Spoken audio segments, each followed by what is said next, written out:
സംസ്ഥാനത്തിന് കേന്ദ്ര സഹായം ലഭിക്കുന്നില്ലെന്ന വാദം തെറ്റെന്ന് ബി.ജെ.പി. സംസ്ഥാന അധ്യക്ഷൻ കെ. സുരേന്ദ്രൻ. കേന്ദ്രം സഹായം നൽകുന്നതുകൊണ്ടാണ് കേരളം ഇപ്പോഴും പിടിച്ചു നിൽക്കുന്നത്. 10 വർഷത്തിനിടെ കേരളത്തിന് നൽകിയ അകമഴിഞ്ഞ സഹായമാണെന്നും സുരേന്ദ്രൻ ജനം ടിവിയോട് പറഞ്ഞു. കേരളത്തിലൊരു രാഷ്ട്രീയ മാറ്റത്തിന് വേണ്ടിയിട്ടുള്ള പരിശ്രമങ്ങൾ പതിറ്റാണ്ടുകളായിട്ട് ബി.ജെ.പിയും മറ്റ് സംഘടനകളും ചേർന്ന് കേരളം നടത്തിക്കൊണ്ടിരിക്കുകയാണ്.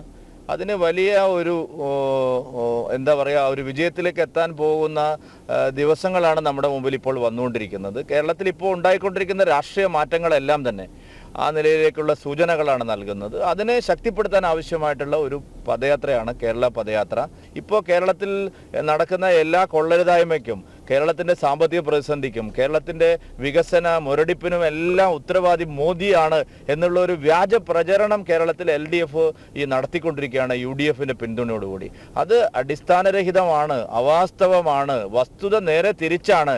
കേരളം ഇപ്പോൾ എങ്ങനെയെങ്കിലും നിൽക്കുന്നതിനുള്ള കാരണം മോദി സർക്കാരാണ്. കഴിഞ്ഞ 10 വർഷം മോദി സർക്കാർ കേരളത്തിന് ടാക്സ് ഷെയർ ആയിട്ടും അതുപോലെ തന്നെ പദ്ധതികളായിട്ടും GST കോമ്പൻസേഷനായിട്ടും അതുപോലെ തന്നെ റവന്യൂ ഡെഫിസിറ്റ് ഗ്രാൻഡ് ആയിട്ടും എല്ലാം, അതായത് UPA ഗവൺമെൻറ്റിൻ്റെ 10 വർഷത്തേക്കാൾ 10 മടങ്ങ് സഹായമാണ് നേരിട്ട് നികുതികളും മറ്റ് സഹായങ്ങളുമായിട്ട് കേന്ദ്രം നൽകിയത്.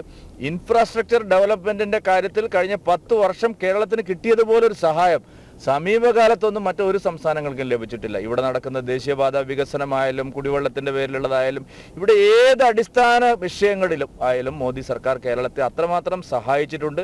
സാമൂഹ്യ സുരക്ഷാ മേഖലകളിലും കേരളത്തിന് പിടിച്ചു നിൽക്കാൻ കഴിയുന്നത് മോദി സർക്കാരിൻ്റെ സഹായം കൊണ്ടാണ്. ഈ രാജ്യത്ത് കഴിഞ്ഞ 10 വർഷം കൊണ്ടുണ്ടാക്കിയിരിക്കുന്ന മാറ്റങ്ങളുടെ എല്ലാം റോൾ മോഡലാണ് മോദി. ആ മോദിയുടെ ചിന്താഗതിയും മോദിയുടെ ഭരണ മാതൃകയുമാണ് കേരളത്തിന് ഇനി രക്ഷപ്പെടുള്ളൂ. അല്ലെങ്കിൽ കേരളം രക്ഷപ്പെടില്ല. കേരളം ഒരു വളരെ ദയനീയമായ ഒരു പതനത്തിലേക്കാണ് കൂപ്പുകുത്തുന്നത്. പിടിച്ചുയർത്താൻ ഇനി മോദിക്ക് മാത്രമേ സാധിക്കുള്ളൂ. LDFിൻ്റെയും UDFിൻ്റെയും രാഷ്ട്രീയ സമീപനങ്ങൾ ഒരേ രാഷ്ട്രീയ സമീപനങ്ങളാണ്. അവരെ ഒറ്റപ്പെടുത്തി ഒരു പുതിയ രാഷ്ട്രീയം കേരളത്തിൽ കൊണ്ടുവരാനുള്ള വലിയ പരിശ്രമത്തിൻ്റെ ഭാഗമായിട്ടാണ് ഈ പദയാത്ര ഞങ്ങൾ സംഘടിപ്പിക്കുന്നത്.